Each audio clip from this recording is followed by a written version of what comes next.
કેન્દ્રીય જળશક્તિ પ્રધાન સી.આર. પાટીલ દર્દીઓના પરિવારની બહારે આવ્યા છે। પ્રધાન સી.આર. પાટીલે હોસ્પિટલમાં દાખલ દર્દીના પરિજનો માટે મહત્વપૂર્ણ નિર્ણય લીધો છે। નવસારી જિલ્લામાંથી સુરતમાં સારવાર માટે આવતા દર્દી અને તેમના પરિવારને ભોજનની તકલીફ ન પડે તે માટે સી.આર. પાટીલ તરફથી વિશેષ ટિફિન સેવા શરૂ કરવામાં આવી। આ નિર્ણયથી સુરતની કોઈપણ હોસ્પિટલમાં દર્દીના પરિજનોને તકલીફ નહીં પડે। લોકોને નાની પણ ગંભીર તકલીફને સી.આર. પાટીલે દૂર કરી છે। નવસારી લોકસભા અને આસપાસના દર્દીઓ અને તેના પરિજનોને હવે જમવાની તકલીફ નથી પડવાની। કાર્યાલય પર માત્ર જાણ કરવાથી જ સગા મુજબ અહીં ટિફિન પહોંચાડી દેવાશે। દર્દીના સગાઓની સંખ્યા મુજબ હોસ્પિટલ સુધી આ ટિફિન પહોંચાડવામાં આવશે। દર્દીના સગા ઈચ્છે તો કાર્યાલય પર આવીને જમી પણ શકશે।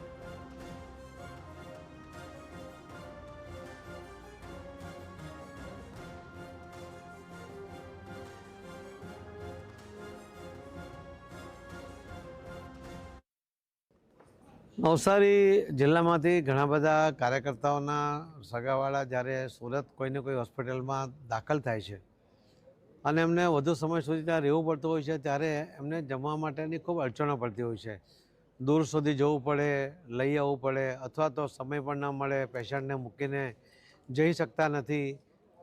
એ બધું જ્યારે અમારા ધ્યાનમાં આવ્યું ત્યારે અમે શરૂ કર્યું છે કે અમારે ત્યાં કિચન છે ઓફિસમાં, ત્યાંથી કોઈ પણ કાર્યકર્તા કહેશે કે આ પેશન્ટ એમનો સગાવાળા ત્યાં છે, એમની સાથે આટલા લોકો છે, એ સંખ્યા બતાવશે, એટલી સંખ્યાના ટિફિન પણ અમે એમને ત્યાં પહોંચાડી દઈશું। એ વ્યવસ્થા પણ ઓફિસમાંથી ગોઠવી છે।